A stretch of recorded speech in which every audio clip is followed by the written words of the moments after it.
कहते हैं जिनका कोई सहारा नहीं होता उनका सहारा भगवान होता है। भगवान भी हर जगह पर एक साथ नहीं रह सकता।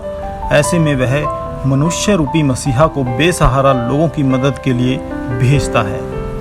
इन लोगों में से एक सेक्टर 22 में रहने वाली पूजा घाई, जो शहर में बेसहारा लोगों के लिए सहारा बनी हुई है।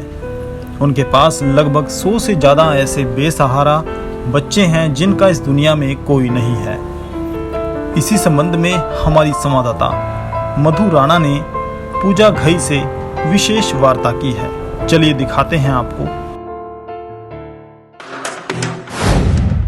नमस्कार जी, आप देख रहे हैं राष्ट्रीय खबर। मैं हूं आपके साथ मधु राणा। हम लोग आपको मिलवा रहे हैं चंडीगढ़ में सेक्टर 22 में, जहां पर एक एनजीओ हॉस्टल खोला हुआ है और वो किस तरह से बच्चों का ध्यान रख रहे हैं और बच्चे अपने परिवार का साथ पाकर किस तरह से अपनी कमी को पूरा कर रहे हैं। बात करते हैं हम पूजा घई मैम से। नमस्कार मैम। नमस्कार जी।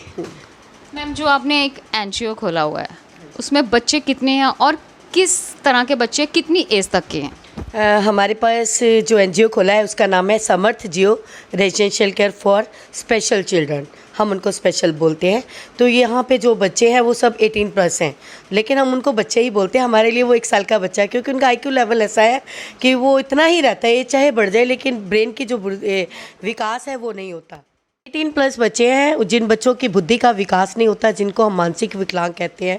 और हमारे माननीय प्रधानमंत्री जी ने दिव्यांग का नाम दिया है, क्योंकि ये दिव्य है, ये अलग हैं, स्पेशल बच्चे हैं और आम बच्चे नहीं हैं। और हम पेरेंट्स भी दिव्य हैं, क्योंकि हम इनकी केयर करते हैं। तो बीइंग मैं मदर भी हूँ एक स्पेशल बच्चे की। मेरा बेटा खुद 24 इयर्स का है। तो मेरे मन में बार बार विचार आता था कि बिलो 18 तो बहुत से स्कूल्स हैं जो बच्चों को देखते हैं, और पेरेंट्स भी यंग होते हैं, वो अपने बच्चों की आराम से केयर कर सकते हैं। लेकिन बच्चा जब बड़ा हो जाता है, 18+ होता है, और पेरेंट्स की एज बढ़ जाती है, उनका एनर्जी लेवल डाउन हो जाता है, क्योंकि एक स्पेशल बच्चे को देखना कोई आसान काम नहीं होता। और भगवान ने हमें स्पेशली चुना है। बहुत मतलब सहन शक्ति का काम होता है एक बच्चे को मैनेज करना। तो उसके लिए हम लोगों ने सोचा कि 18+ कोई ऐसा सेंटर नहीं, कोई स्कूल नहीं, कोई भी नहीं है जो इन बच्चों को देखे। तो पेरेंट्स करें तो क्या करें, उनकी खुद की एज हो जाती है, वो ना बच्चे को घर से बाहर भेज सकते हैं, और ना बच्चे की कोई अपनी सोशल एक्टिविटीज़ है, ना उनका कोई सर्कल है। यहाँ पर मैं आपको रोकना चाहूँगी मैम, कितनी एज तक के बच्चे हैं और किस तरह से आप मैनेज करते हैं? बिकॉज कहते हैं कि जैसे जैसे एज हो जाती है वैसे वैसे उनमें थोड़ा सा बचकाना हरकतें काफ़ी ज़्यादा होते हैं, वो आप कैसे कंट्रोल करती हैं? ऐसे है कि हमारे पास पूरा स्टाफ रखा हुआ है। हमने स्पेशल एजुकेटर रखे हैं जो स्पेशल उनको ट्रेनिंग देते हैं। हमारे जो पूरे बच्चे हैं वहाँ पे 31 में ग्रिड आशादीप के नेम से हैं, वहाँ पे हमारे पूरे बच्चे जो जा सकते हैं वो जाते हैं। कुछ बच्चे हैं जिनको बेसिक केयर की ज़रूरत है, वो उनका IQ लेवल इतना कम है कि उनको तो बेसिक नीड्स का नहीं पता, अपने कपड़े डालना, अपना खाना खाना, नहाना धोना, ब्रशिंग करना। उनके लिए तो यही PhD है कि वो अपना काम खुद करते हैं और इंडिपेंडेंट रहें, वो डिपेंडेंट ना हो किसी पे भी लाइफ में। अगर कोई भी नहीं रहता है तो हम बेसिक ट्रेनिंग उन बच्चों को देते हैं। अटेंडेंट्स है, स्टाफ है, कुक है, बाकी सारा उनका जो भी है। 15 लोग हैं, 34 चिल्ड्रंस हैं, उनके लिए 15 अटेंडेंट्स हमारे जो है कार्य करते हैं डे और टू नाइट। जिस तरह से ये स्पेशल बच्चे हैं तो इनमें कुछ स्पेशल क्वालिटी भी होगी जो आम इंसानों में नहीं होती है। तो ये क्या क्या एक्टिविटीज़ वगैरह में जैसे इन्वॉल्व होते हैं, किस तरह से वो काम करते हैं, किस तरह से बाकी काम जैसे है वो किस तरह से करते हैं? देखिए मैम, हर इंसान पूर्ण रूप से पूर्ण नहीं है। मैं भी पूर्ण नहीं हूँ, मुझे इंग्लिश नहीं आती तो मैं भी इसमें डिसेबल हूँ। हर एक आदमी कोई ना कोई कमी लेकर संसार में पैदा हुआ है, लेकिन कमी के साथ साथ उनमें कोई ना कोई एक अच्छाई, एक गुण भी भगवान ने दिया। इन बच्चों में बहुत सारे गुण हैं। ये सबसे पहले तो सबसे ज़्यादा ईमानदार है। इन बच्चों को बेईमानी नहीं आती, इन बच्चों को झूठ बोलना नहीं आता। ये जितना मर्जी बड़ा नुकसान कर दे लेकिन फटाफट एक्सेप्ट कर लेंगे कि मैंने किया है। इनमें ये चीज़, एक क्वालिटी तो ये है सबसे बड़ी। दूसरा, हर बच्चे में कुछ ना कुछ अलग टैलेंट है। कुछ बच्चे ड्राइंग बहुत अच्छी करते हैं, कुछ बच्चे गेम्स बहुत अच्छी खेलते हैं, कुछ बच्चे पोइम्स गाना गाते हैं। उनकी स्पेशल अलग अलग एक्टिविटीज़ है।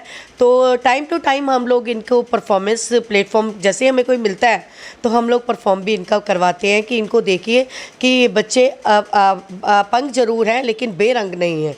इनको एक सहयोग की ज़रूरत है, इनको एक प्लेटफॉर्म की ज़रूरत है जो सोसाइटी नहीं दे रही है, एक्सेप्ट नहीं कर रही है सोसाइटी। पेरेंट्स जिनके पेरेंट्स हैं, फैमिली आती है, क्या इम्प्रूवमेंट होता है? जिनके पेरेंट्स नहीं हैं, फैमिली आती है, दूसरों की देख के क्या उन पे इफ़ेक्ट पड़ता है? मैम देखो, एक पेरेंट्स का टच तो होता ही है। जो पेरेंट्स का टच है, लाख वो कहते हैं दूसरे करें, लेकिन जो पेरेंट्स हैं वो पेरेंट्स ही हैं। पर मैं आपको यहाँ आपके यहाँ चैनल के माध्यम में बताना चाहूँगी, मुझे कोई शर्म नहीं महसूस होती। बहुत से पेरेंट्स हैं जो इन बच्चों को एक्सेप्ट नहीं कर रहे हैं। मेरे पास ऐसे काफ़ी बच्चे हैं। हम लोगों को कई बार बोलना पड़ता है कि पेरेंट्स को लेके जाना चाहिए, है ना, हम केयर करते हैं, लेकिन ये जो बच्चे हैं वो इतना हिल मिल गए हैं हमारे साथ, उनको तो ये लगता है कि हमारा घर ही यही है। कभी गलती से भी हम कई बच्चों को बोलते हैं कि आपको घर जाना, तो बच्चे कमरे में बंद हो जाते हैं। इसके बावजूद कुछ पेरेंट्स बहुत ज़्यादा अच्छे हैं, जो बहुत टच हैं, वो डेली बात भी करते हैं, वीकली बच्चे को लेके भी जाते हैं। तो लेकिन हम लोगों ने कोशिश करी है इनको पूरा घर का माहौल देने के लिए। हम वीकली आउटिंग पे भी लेके जाते हैं, हर रेस्टोरेंट में, हर मॉल्स में, हर मूवी इन बच्चों को हमने दिखाई है।